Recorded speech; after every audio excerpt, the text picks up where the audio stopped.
Welcome to the Make and Design Podcast. I'm your host, Carina Gardner. On this podcast, we're unraveling the everyday joys and dilemmas of design, making, and business. For makers who want to be designers and for designers who are makers, this is your inside scoop to help you grow your business and bring more creativity to your life.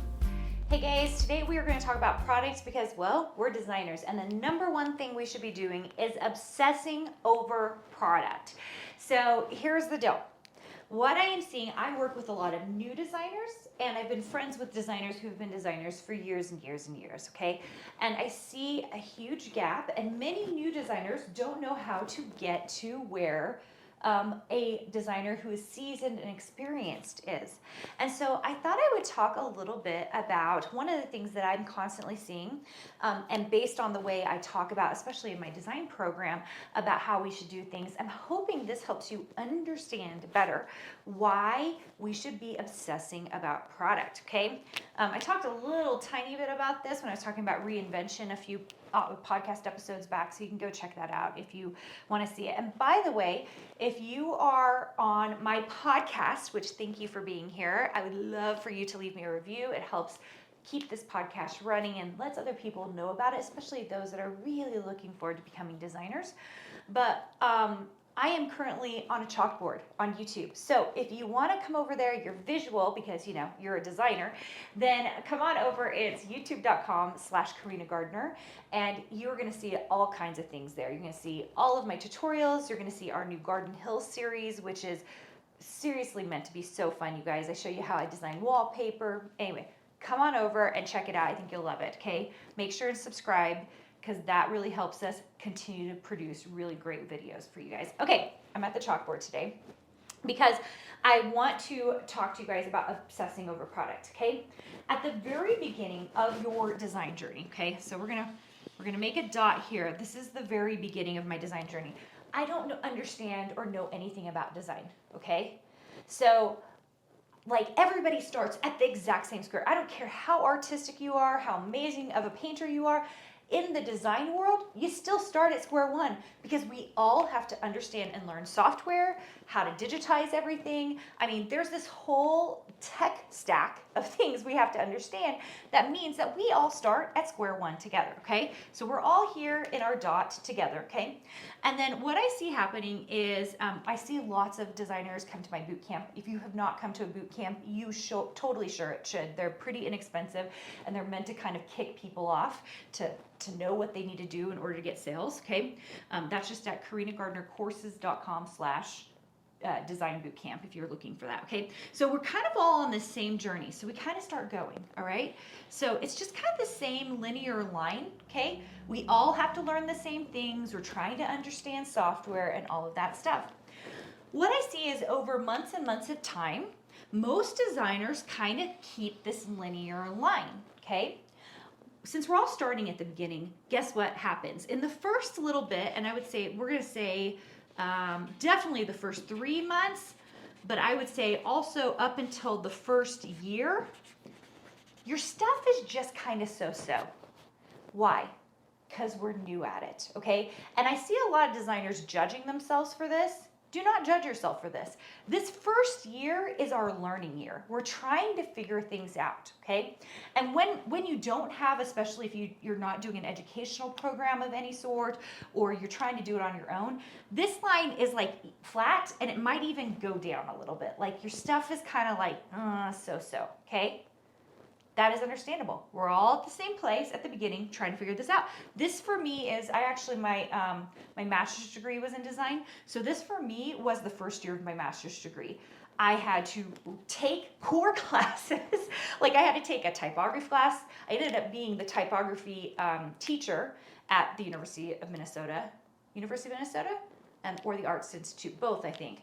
But I had to take it there during my master's degree. Same with color theory, same with design history. So there were things I was doing in that first year to make sure that it didn't stay stable. So this is what I want to tell you guys. After year one, most people still end up here. Do you know why? They didn't bother getting any education or anything in this first year. And that, I mean, that's part of the reason we started our program, but it's also why we have universities teaching design. Because that first year of design, which tends to not be, you know, depending on how the university breaks it all up, it changes the way we learn design. Like, so for example, I would get freshmen and sophomores in my foundations graphic design course. They weren't taking a full design curriculum. It's usually not till sophomore year or junior year where we would consider that year one, okay? That's more in depth than you guys wanted, but the bottom line is you're out of school and you're just trying to do this on your own. And the first 3 months to 1 year, your stuff kind of stays linear or even goes down, okay? What happens is those that do some kind of education program, and I don't even care what it is, like it's got to be something, you will see after year one, they start to elevate. Now, the elevation is different. Okay, the elevation is different depending on the program, right? Guys, you guys know this, right? You've been around the block a time or two, but you know this, you get what you pay for in life, right? So if you go pay for a $200 course, or you're paying for, I'm not gonna mention the names of any programs that I think are fantastic, by the way, that are $47 a month, you get what you pay for, okay? So if you think in this world that $47 is going to get you where you need to go, then you haven't had enough hard knocks of life. It's the only thing I can figure out, okay? So you get what you pay for, okay? So our program is expensive. Ours is like a master's degree in design. That's the way we put it, is definitely like doing a master's degree in design, okay? And so because of that, combined with like an MBA, right? Because of that, it's an expensive program. It is tuition, right? Because we know we can help people make money. It's all about value, right? If you're taking a $200 course or even a $2,000 course, I will tell you this, a $2,000 course is like taking one class in a semester at college, okay? That's what you're getting. So you're not getting the expanse of becoming a designer. You're getting this one tiny little idea of what it takes to become a designer. It's not giving you enough to get you anywhere, okay? But even people who will take any of that, if you're willing to take anything, you guys, anything at all, you still will see a trajectory that maybe won't look like this. It'll look more like this, okay? You'll get a little bit ahead of those who take zero education at all. The people with zero education, they kind of flatline. Why? They don't have a network. They don't understand the possibilities. They don't understand how much effort they need to put in. They have no idea how much product they have to create, okay? So they kind of flatline out, if not fall off completely. Those that get some kind of education, I kind of put them in this middle line, and then they kind of flatline out because they got just enough to be dangerous. So they saw a little bit of sales. Maybe they figured out a couple of things. Maybe they were able to build their own website. So they got just enough traction to be dangerous, but then they're confused about why they flatline out, okay? They're confused, and I'm telling you here right now, if you're listening to this, do not be confused. There's no confusion to be had.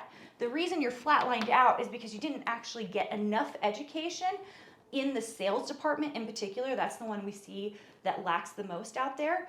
You're not getting enough information. You maybe learned how to do the skill itself, and maybe you're excellent at it. In fact, I see that a lot. Designers who are excellent at the skill, but they have no idea how to sell their work correctly. And they have no idea what the effort is that it takes to sell the work, okay? So they kind of flatline out, okay? Those that will do more education, like so we'll say for university's sake, it would be a 4-year degree, maybe an MBA, maybe a business program. We like to put our program in that. Design Suite is a business and design program meshed into one for a year. We see those people take off. Now, why is that? You're like, Carina, but why? Why is that the case, okay? It is almost always because of one very important thing, okay? And that is mentorship. I cannot describe to you guys enough how mentorship completely has changed my design business over the years. If I had not built the networks, had people telling me what was going on, reached out to them, my business would still be the same today, and it wouldn't be multiple 6 figures. It wouldn't. And I'm talking about my design business, you guys. I'm not talking about my program, I'm talking about my design business, okay? Which is two totally separate things, okay? So my design business for many, many years did very, very well. But I recognized it was because I was in affiliation with CEOs of companies who was talking to me about their sales, understanding everything that was going on. My time as a creative director at Cartabella was huge for me because I understood and saw the way that the CEO there worked, how he managed the team, and I saw what the focus was in terms of marketing and what they needed in terms of product to make it sell. And then I saw what the sales team did in order to make it sell, right? So it's like I had all of these experiences that were helping me understand how sales really worked. And my first mentor, who I always talk about, was Ro Gregg. She was my director, my creative director at Northcott when I designed fabric for them. And it was like by getting someone to tell you that's not going to work, those colors aren't good, we need to change things around, which are things that designers are scared to hear. But if you're willing to hear them, you change your artwork. And when I say that you should be obsessed with product, I am very serious about that because we are designers. And so at the beginning, I tell people, don't worry how good the design work is. We just have to do it, okay? Then there comes a point somewhere in that first year when we should be getting more obsessed about what it looks like, how it works, how the digital preview is so that customers can understand it. It's those little changes, these teeny tiny little changes in our design business is the thing that gets people up here so that they become really good at what they do. And very often I see most designers flatline, not because they couldn't be good. Almost anyone could be really, really good as a designer and make a lot of sales as a designer. But what I see is that people are not obsessed with product because they don't know how to be. They haven't gotten enough education to know whether the stuff is good enough. So I just had a mentor meeting with my designers, okay? I wish all of you could have one little sneak peek into what it really means to have good mentorship. We had, not everybody submits stuff every week because we have meetings every week, so not with me every week, but in this particular meeting, I think I had looked at 27 or 28 people's stuff, okay? Everybody's stuff was different. Everybody needed something different. So for example, one of the designers was showing me something and they were showing me the type of it. And I said, okay, we got to tuck it in right here. Let's make this smaller, move it here. What if we move this icon under here? See how the flow is a little bit better? And that's like all that designer needed, just to see like how the dynamic and the flow needed to be. On another one, someone asked me like, I have these all in black and white. Should they be in color, right? So I answered them that and told them what they needed to do to make that preview much, much better, right? Same with, we had a designer who was showing us two different products, but they look very much the same, but it's a different type of file. And we're trying to decide if we were gonna have multiple shops or a single shop. Those are all totally different questions and they're very individualized. And that is the power of good mentorship. Because when you have someone, you have a very specific question, you have someone you can ask and be like, should I do X, Y, and Z? And they say, just go do this. It gets rid of confusion. It makes things really clarifying and your product becomes better, which is the number one thing as a designer that we have to do. We have to make our product better. If you think the design market is oversaturated, which by the way, it just simply is not, okay? If you think it is oversaturated, it's because you can't tell the difference between good and crap designs. And there is a lot of it out there, okay? And so I can tell what's good and what's crap, and I know who's gonna rise and who's not. And it is always the ones who are getting mentorship and they know how to expand their offerings, when to pivot, and when to make things look good. And that's the thing that you should be looking for, is great mentorship. Now, that is really hard to find. I was very lucky in my career to have it from CEOs and creative directors, but that's part of the reason I built a design program, is so that I could mentor people. I can't mentor everybody, which is why I have a program and why you're seeing free videos like this so that I can help you get to where you need to go, okay?